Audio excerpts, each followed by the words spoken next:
নমস্কার বন্ধুরা, চলে এলাম আর একটা রেসিপি নিয়ে। কেমন হয়েছে অবশ্যই কমেন্টে জানাবে। প্রথমে চিংড়ি মাছগুলো ধুয়ে নুন হলুদ মাখিয়ে নিলাম। কড়াইটা বসে কড়াইটা গরম করে তেল দিয়ে চিংড়ি মাছগুলো এক এক করে দিয়ে দিলাম। চিংড়ি মাছটা ভাজা হতে হতে লাল লাল করে চিংড়ি মাছটাই ভেজে নেব। আমার চিংড়ি মাছটা ভাজা কমপ্লিট। এবার কড়াই বসিয়ে দিয়ে তেলও দিয়ে দিয়েছি।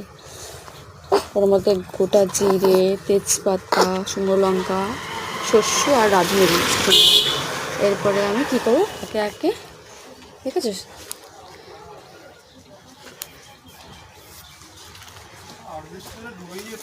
এরপর একে একে আমি সবজিগুলো দিয়ে দেবো। কুমড়ো আছে, আলু আছে, কাঁঠালের দানা আছে। এক এক সবজিগুলোকে আমি ভেজে নেবো। তারপর পুঁই শাকটা দিয়ে দেবো, দিয়ে নাড়িয়ে নেবো।